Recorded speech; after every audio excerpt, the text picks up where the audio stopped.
네, 은혜로운 찬송, 하나님이 크게 영광 받으신 줄로 믿습니다. 오늘 우리 교회는 창립한 지 36주년이 되는 기념주일입니다. 그동안에 하나님이 축복하시고 은혜를 베푸셔서 교회가 부흥했고 지금까지 왔습니다. 하나님 은혜 감사합니다. 하나님께 영광의 박수 올려드립니다. 그리고 두 번째는 하나님이 인도해 주셨지만 정말 우리 교인 다 애쓰고 수고하고 기도하고 헌신해서 지금까지 왔습니다. 여러분들의 수고가 없었다면 결코 지금의 교회가 없었을 것입니다. 여러분 다 수고하셨습니다. 우리 자축의 박수도 한번 하겠습니다. 감사합니다. 오늘은 행사가 많기 때문에 여러분들에게 우리 교회가 어떻게 만들어졌는지 다 아시지만 새롭게 오신 분은 잘 몰라요. 그래서 그런 부분 또 교회 중요한 요소들 이렇게 간략하게 오늘은 말씀을 전하도록 하겠습니다. 첫째, 교회 주인은 성령님이십니다. 지금부터 36년 전에 저와 제 아내가 둘이 기도하면서 개척했지만 그러나 우리는 도구가 됐고 성령님께서 진정한 주인 되셔서 이 교회를 이끌어 가신 줄 믿습니다. 우리가 사도행전에 보면 교회의 주인은 성령님이다 라는 것이 정확히 나와 있습니다. 예수님이 부활 승천하시면서 제자들에게 명령하셨습니다. 예루살렘 떠나지 말고 오직 성령이 임하면 너희가 권능을 받고 땅끝까지 내 증인되라. 그래서 예수님의 12제자 그리고 여인들, 예수님을 따라다니는 많은 무리들 120명이 성령 받기 위해서 열흘 동안 마가의 다락방에서 기도합니다. 열흘째 되었을 때 성령이 임하십니다. 강하고 급한 바람소리, 휙 소리와 함께. 그리고 이제 불의 혀처럼 다 갈라지는 것이 사람들 머리에 임하게 되자 저희들이 충만함을 받고 방언을 말하기 시작합니다. 그리고 나서 베드로라는 수제자는 말씀의 권능이 임하게 되니까 사람들이 뛰어나갑니다. 그래서 복음을 전하죠. 그랬더니 그 말씀에 사람들이 듣고 그럼 우리는 어떻게 하면 되겠는가? 그랬더니 주 예수를 믿어라. 회개하고 믿으면 성령을 선물로 받겠다. 그 말씀의 권능에 많은 사람들이 변화되어 하루 3,000명씩 예수를 믿는 역사가 일어나게 됩니다. 스크린 보십니다. 방송실, 네. 사도행전 2장 41절에 보면 이제 베드로의 말씀을 전하자 그 말을 받은 사람들은 세례를 받음에 이날의 신도의 수가 3,000이나 더 있다는 거예요. 뿐만 아니라 베드로는 성령이 임하게 되자 성령의 권능 가운데 신유, 병 고친 은사가 나타납니다. 그래서 기도 시간에 성전에 올라갈 때에 태어날 때부터 안진뱅이가 있어요. 그래서 그를 불쌍히 여기사 은과 금은 내게 없다. 내게 있는 것을 내게 주더니 예수 이름으로 일어나라. 그랬더니 그 안진뱅이가 일어나 걷기 시작합니다. 그 기적을 본 많은 사람들이 하루 5,000명씩 변화를 받고 그들이 예수를 믿기 시작합니다. 스크린 보시죠. 사도행전 4장 4절에 보면 말씀을 들은 사람 중에 믿는 자가 많으니 남자의 숫자가 5,000쯤 되었더라. 자, 보세요.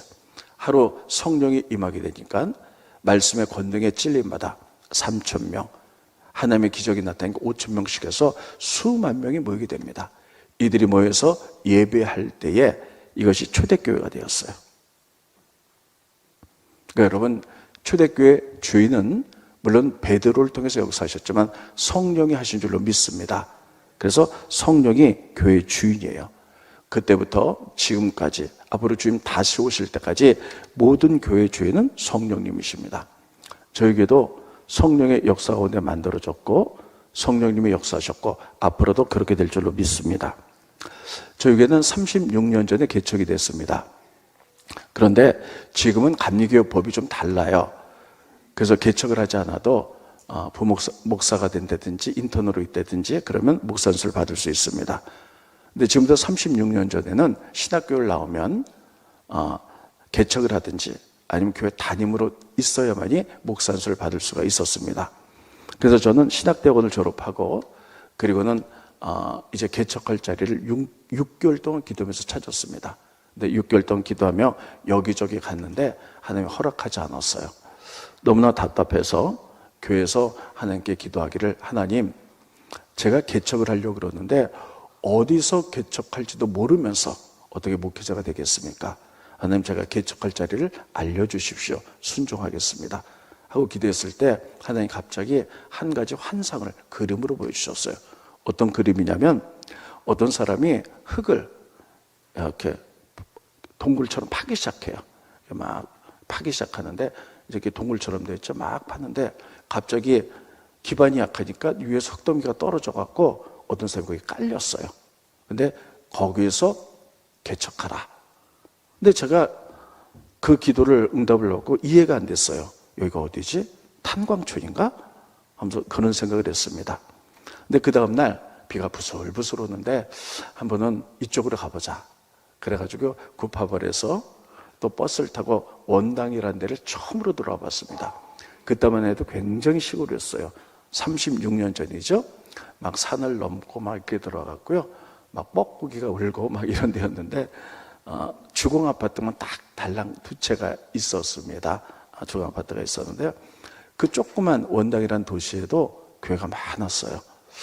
그래서는 여기도 교회가 많구나 하고는 거기 어떤 부동산에 들어가서 이야기를 했습니다. 저는 개척을 하려고 하는 목회자인데 혹시 교회 자리가 있습니까? 물어봤더니 그분이 말씀하기를 한 군데가 있다는 거예요. 근데 너무 흉악하게 생기고 위험해서 할 수 있을지 모르겠네. 그러나 주인이 너무나 돈이 급하기 때문에 한다 그러면 줄 거다. 이렇게 그래서 어떤 자리입니까? 그랬더니 이렇게 됐다는 거예요. 이제 이렇게 옛날에 지금부터 36년 전 얘기입니다. 원당에 주공 아파트가 두 군데가 있었어요. 근데 그 밑에 어떤 집이 한 채가 있었는데 이렇게 생겼어요. 흙더미 위에 집을 하나 줬어요. 근데 주인이 거기를 교회로 줬습니다. 그래서 교회가 있었는데 그 주인이 돈이 좀 필요했어요.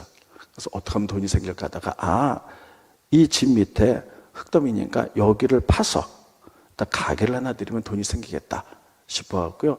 사람을 들여서 거기 흙을 파기 시작했어요. 그럼 기술자가 잘 파가지고 무너지지 않도록 이렇게 나무를 세우면서 파야 되는데 그냥 파다 보니까 여기 위에가 기반이 약하니까 흙더미가 떨어지면서 그 사람이 깔렸어요. 그래서 허리가 부러졌어요.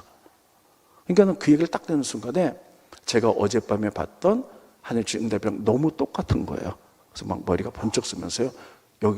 여기서 하겠습니다. 이렇게 결정을 내렸는데 부동산 분이 이렇게 말했습니다. 여기는 너무 위험한데 하여튼 가보자. 그래서 가봤더니요. 비는 부슬부슬 오는데 여기 이제 사고 난 지역을 흙을 파냈거든요. 거기다 푸른 비닐로 다 가려놓고요. 그러니까 교회가 너무 위험하니까 그 앞쪽으로 이사를 갔어요. 근데 비어 있었는데 보니까는 막 이사를 좀 곱게 가시지 다 찢어놓고 가갖고 좀 흉가처럼 이렇게 돼 있어요. 그런데 하나님이 말씀한 장소니까 하겠습니다. 주인도 돈이 필요해가지고 계약을 했습니다. 그래서 교회를 꾸며서 하는데 하나님이 원하는 자리 하다 보니까요. 어서부터 그렇게 교인이 오는 거예요. 그래서 막 부흥되기 시작했습니다. 그해 겨울이 지나고 그 다음 해가 됐는데 정말 무너지게 생겼어요. 그래서 주인이 여름 장마가 지나면 무너질 것 같으니까 돈을 주면서 이사해달라. 그래서 우리는 그 옆으로 이사를 했습니다. 그래서 쭉 이렇게 이사를 했죠. 그러다가 교회가 10년이 됐습니다. 원당에서 10년 있었는데 그때 우리는 원당에 한국전력공사가 있었는데 거기 지하에다가 우리가 세를 얻어서 목회를 하고 있었습니다. 그때 10년 만에 교인이 한 200명 정도 모이게 되었습니다. 그랬더니 지금의 장로님들 그리고 원로 장로님들 그때는 다 권사님이셨어요. 권사님들이 이렇게 말씀하셨습니다. 목사님 교회를 짓지요. 목사님이 응답 받으시면 우리는 순종하겠습니다. 그래서 우리가 교회 짓기 위해서 기도하기 시작했습니다. 하나님, 제가 우리 교회가 어디다 교회를 지으면 좋을까요? 저에게 말씀해 주십시오. 오랫동안 기도했더니 하나님이 또 환상 중에 말씀하셨어요. 어떤 자리냐면 큰 사거리가 있어요. 그런데 삼면이 다 고층 아파트예요.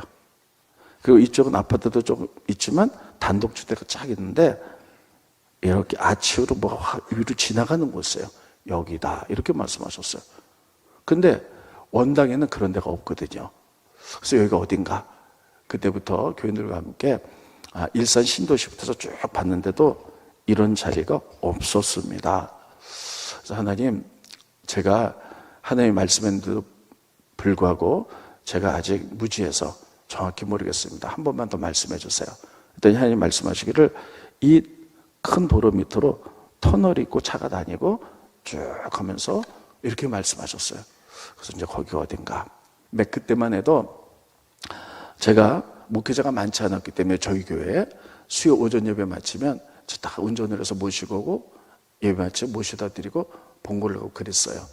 근데 어느 날 수요 오전 예배 마친 다음에 이제 봉고를 타고 이제 교인들을 모셔다 드리는데 이쪽 무원 마을에 교인이 몇 분 사셨어요. 여기를 이 사거리를 딱 지나갔는데 갑자기 거기서 많이 본 것 같은 거예요. 그래서 차를 대고 딱 보니까 하나님이 말씀한 그 자리예요. 큰 사거리에 여기에 햇빛 마을이 있고요. 뭐 18단지 있고 2단지 있고 여기 3단지 있지만 여기 막 단독 집들이 굉장히 많은 곳이에요.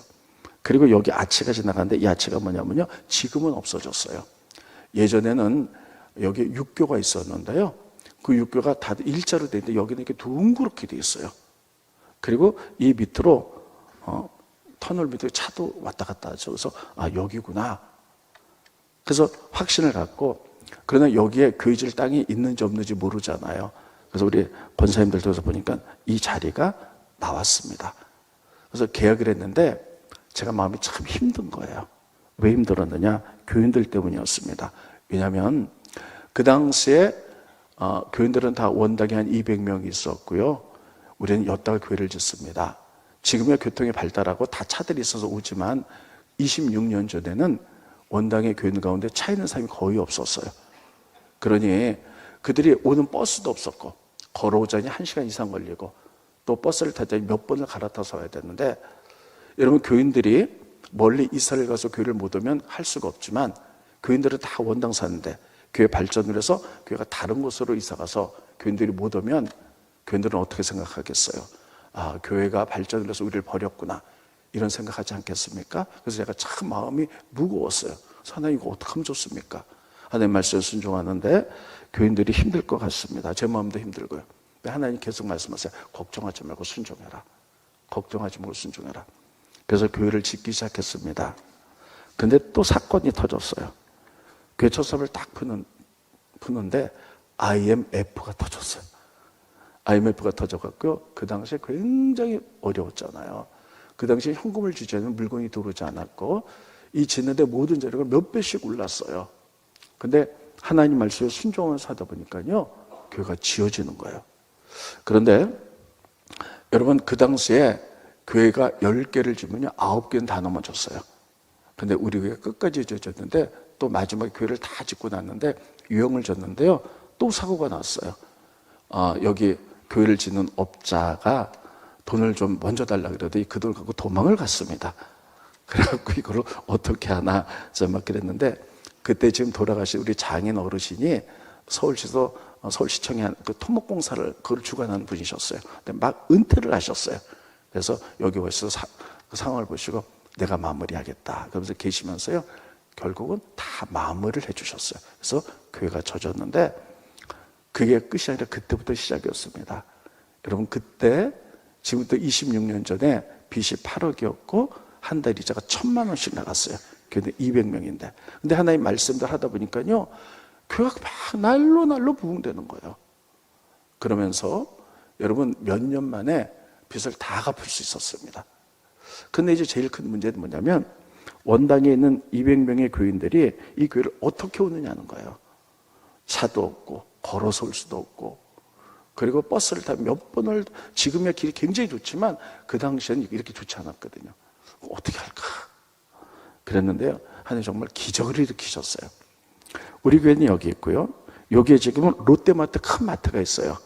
옛날에 26년대 질 때는 여기가 GS 마트였어요. 큰 마트가 있었는데요. 우리가 교회를 탁 짓고 이제 오픈을 하는 그 전주에 여기에 그 가르치는 그 뭐라 그러죠? 문화센터가 생겼어요.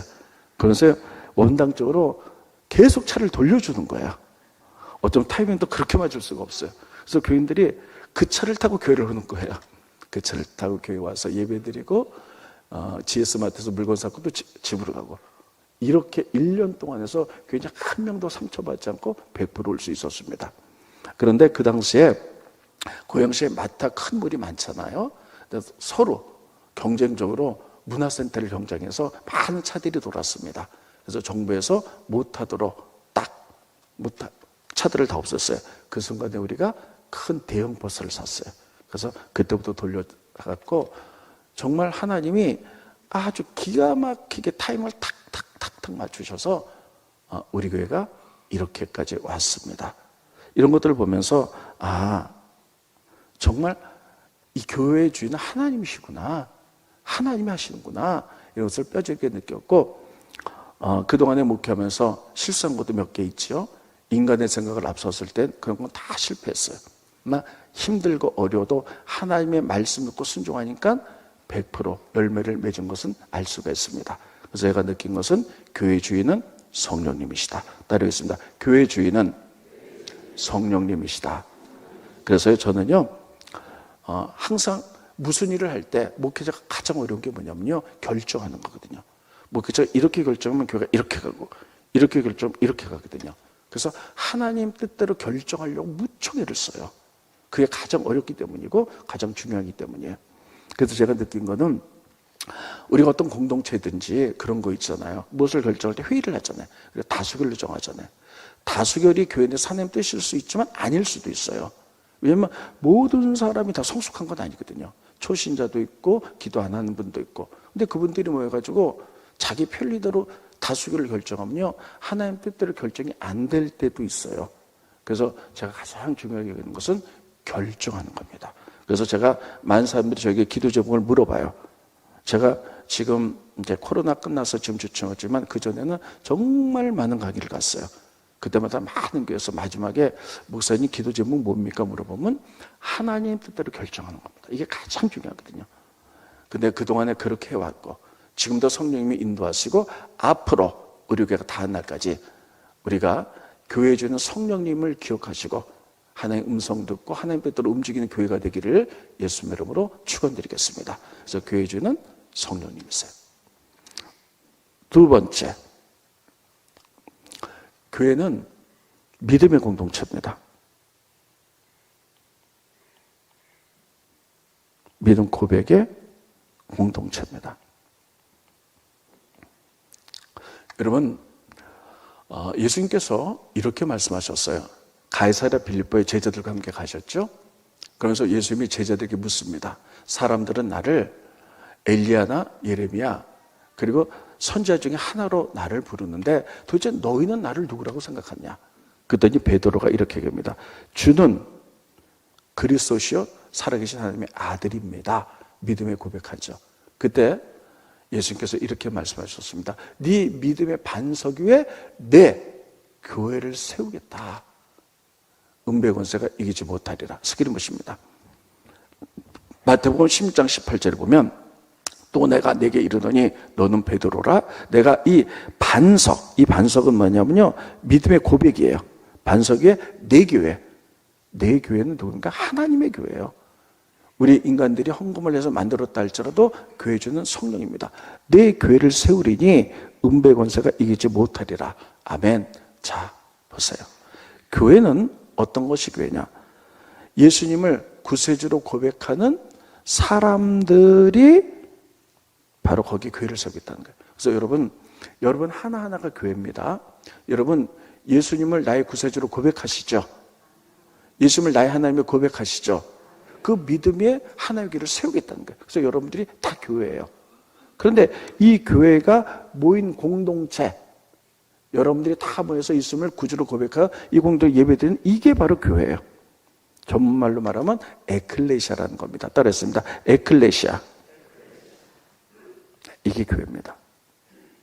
그러니까 여러분 어떤 건물보다도 여러분 하나하나 하나님을 믿고 우리들이 모여서 있는 공동체, 예배하는 공동체, 이게 교회예요. 그러면 어떤 분들은 이렇게 얘기해요. 그러면 교회 건물은 아무것도 아니다. 이렇게 말하는데 저는 그렇게까지 생각하지 않습니다. 이 교회, 이거 여러분들이 모인 공동체는 보이지 않는 교회고요. 보이는 교회는 이 건물입니다. 이 교회도 저는 굉장히 중요하다고 생각합니다. 이 교회가 그냥 지어지나요? 많은 사람에게 눈물과 기도와 헌신과 피와 땀으로 지어지는 거거든요. 그래서 이 교회는요, 많은 사람들이 교회를 이 건물을 아무렇지 않게 생각하는데 그렇지 않습니다. 여러분, 교회에서 기도하는 것과 저기 시장에서 기도하는 것과 전혀 달라요. 교회는 성경에 보니까요, 하나님의 이름과 하나님의 눈이 계속 보는 곳이라고 말씀하세요. 그래서 너희가 기도할 때 기도하는 집이고 응답하겠다고 말씀하세요. 스크린 보시죠. 솔로몬이 성전을 지었어요. 그리고 하나님께 복원할 때 이제 하나님이 이렇게 말씀하는 거죠. 내가 우주 만물을 창조한 하나님인데 그 조그만 교회 지어놓고 내가 거기 구하겠느냐? 그렇지 않다는 거예요. 그렇지만 주께서 전에 말씀하시기를 그 조그만 교회 성전이지만 내 이름이 거기 있으리라 하신 곳을, 이 성전을 향하여 주의 눈이 주야로 보시며, 이 성전 안에는 하나님의 이름이 있고요, 하나님이 주야로 보시는 것이에요. 주의 종이 이곳을 향하여 비는 기도를 들으시옵소서. 이곳에서 기도할 때 하나님이 들으신다는 거예요. 그러니까 여러분, 하나님은 우리가 산에서 기도든 집에서 기도든 다 들으세요. 그런데 교회라는 것을 특별히 집어서 하나님의 이름이 있는 곳, 하나님의 눈이 종일 보는 곳, 우리의 기도가 상달되는 곳이라고 말씀했기 때문에 여러분, 이 교회는 여러분 그렇잖아요. 교회에서 기도할 때 정말 막 마음이 뜨거워지고요, 기도도 잘 되고 평안합니다. 근데 교회에서 기도하는 것과 이상하게 여러분 시장에서 기도하는 것과 다른 데서 기도하는 것 좀 달라요. 하나님 들으시긴 들으셔도. 그래서 이 교회를 전 두 가지를 다 중요하게 생각합니다. 그래서 교회는 에클레시아, 우리 하나하나가 교회고 믿는 사람들이 모인 공동체가 교회고요. 그다음에 이건 보이지 않는 교회고 보이는 교회는 이 교회. 따르겠습니다. 하나님의 이름과 하나님의 눈이 밤낮으로 보는 것, 우리의 기도가 상달되는 것. 그래서 예수님도 이렇게 말씀하셨어요. 내 집은 만민이 기도하는 집이다. 그래서 이게 교회라는 사실을 기억하시기 바랍니다. 세 번째는요, 오늘 행사가 좀 많이 있기 때문에 좀 간략하게 할게요. 여러분, 교회는 무엇하는 곳인가? 학교는 공부하는 곳이잖아요. 그럼 교회는 5가지를 하는 곳이에요. 첫째, 예배 드리는 것. 두 번째, 교육하는 것. 세 번째, 선교하는 것. 네 번째, 봉사하는 것. 5번째, 교제하는 곳이에요. 이 5가지가 교회의 역할입니다. 따르겠습니다. 예배, 교육, 선교, 봉사, 교제. 그래서 이 5가지가요, 질서와 균형을 이뤄야 돼요. 어느 것 하나 소홀해서는 안 됩니다. 이게 교회예요.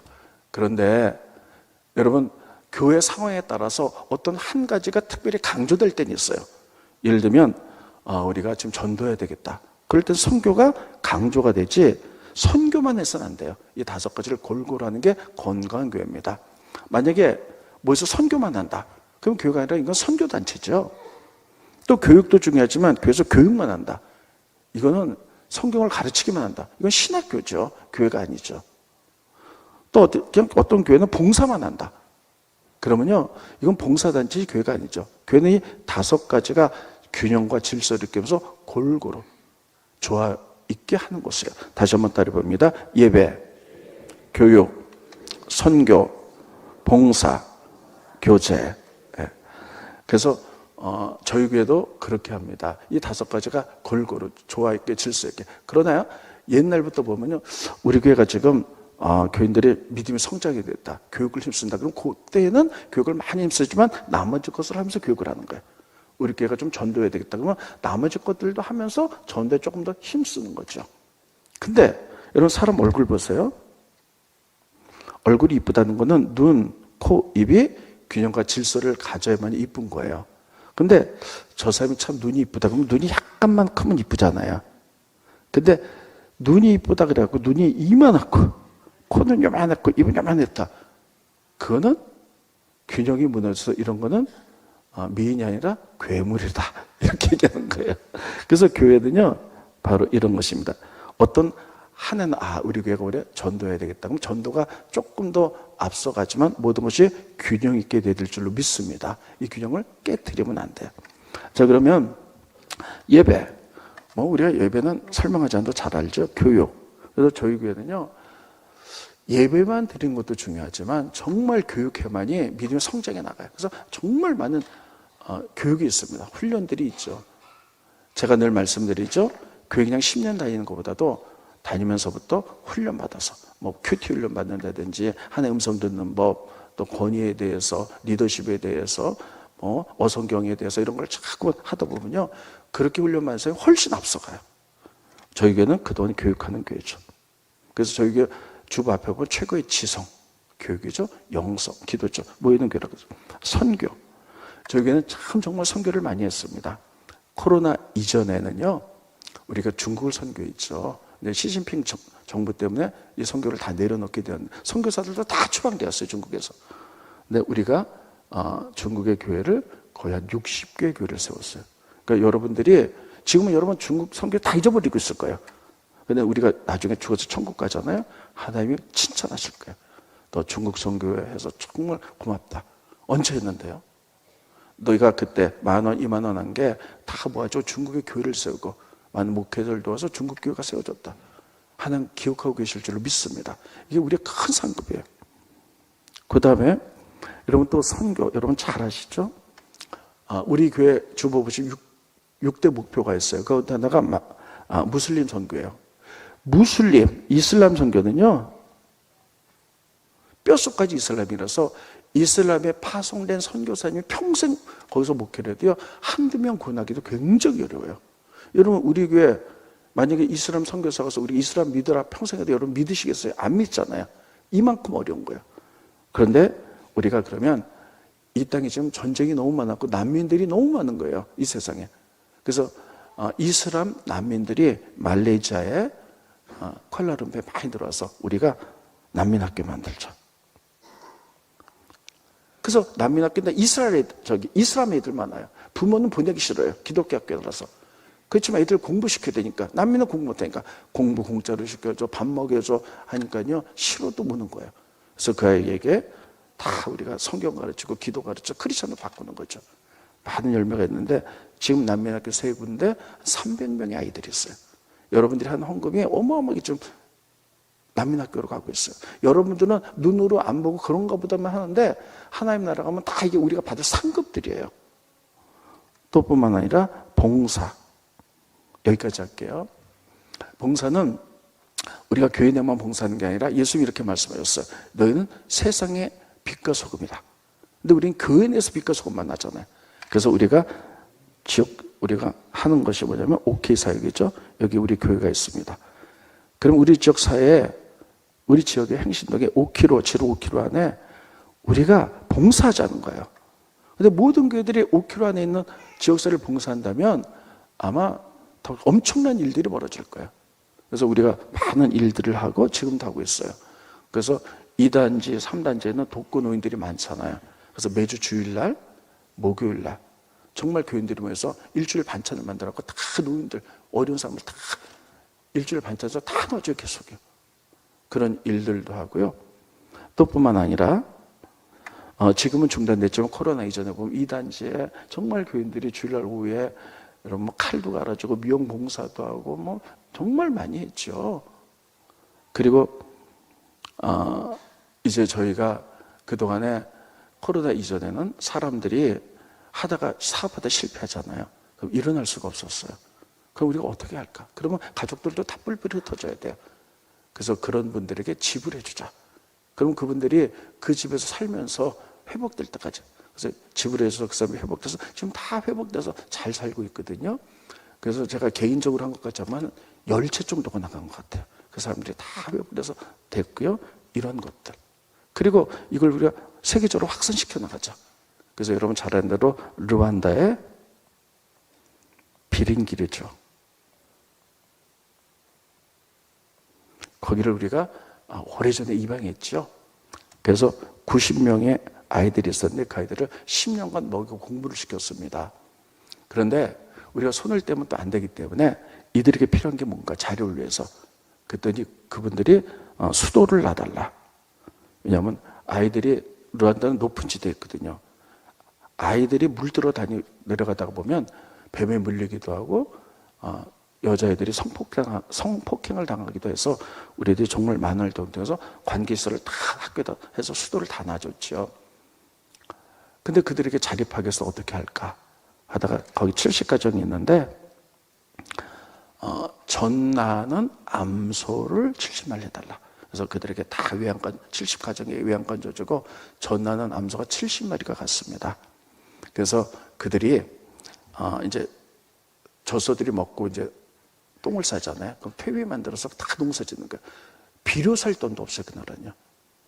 그리고 그 젖소에게 이제 새끼를 낳으면 젖이 나오잖아요. 그 젖을 가지고 아이들이 먹고 건강을 찾고요. 그래서 그들이 공짜로, 우리 교회에서 공짜로 받았기 때문에 다 임신해서 숫송아지를 낳으면요, 그걸 팔아가지고 아이들 교육시키는 거예요. 그리고 암송아지 낳으면요, 우리가 거저받았기 때문에, 자립됐기 때문에 이웃마리가 거저 주는 거예요. 그래서 그들도 다 이렇게 할 수 있도록. 그래서 이런 일들이 있었고요. 우리가 그래서 한번 가봤죠. 너무나 감사했고, 가봤더니 너무너무 열악하고 학교가 형편도 없는 거예요. 그래서 마음속에 하나님이 학교 줘줘라, 이런 마음이 있어서 우리가 500명 들어간 학교를 짓고요, 도서관을 짓고 식당을 줘서 봉헌을 했죠. 그래서 가보려고 했는데 그때 코로나가 터져서 여태까지 못 가봤습니다. 아무튼 하나님 영광 받으시면 됐고요. 이런 봉사들을 우리가 하는 겁니다. 주님 오실 때까지 우리 하나님 말씀을 순종하면서 우리 일을 더해 나가도록 하겠습니다. 그래서 우리가 다 살기 어렵지만 여러분들이 10,000원, 20,000원, 100,000원 하는 것들이 모여가지고 이렇게 어마어마한 일들을 하는 걸 기억하며, 우리 교회는 여기 질서 균형을 잡히는 이렇게 5가지를 잘 잡아서, 여러분들은 기억할지 모르지만 하나님 나라 가면 이런 큰 상급을 받게 될 줄로 믿습니다. 그래서 우리가 건강한 교회, 모범 좋은 교회로 발전해 나가기를 예수님 이름으로 축원드리겠습니다. 기도하겠습니다. 고마우신 주님, 은혜를 감사함을 드립니다. 이 시간에 창립 30주년을 6주년을 맞이해서 그동안 교회가 했던 일, 교회 형성, 교회 요소들에 대해서 말씀을 전거했습니다. 우리들이 건강한 교회 되기 원합니다. 우리 정말 주님이 기뻐한 교회 되기 원하며, 이제 예배, 교육, 선교, 봉사, 교제 다 질서 균형을 이루어서 더 튼튼하게 세상에 영향을 끼치는 교회로서 승리할 수 있도록 축복하여 주시옵소서. 하나님이 그동안에 그렇게 애썼던 모든 교도를 축복하실 줄로 믿고 예수님의 이름으로 간절히 기도합나이다. 아멘.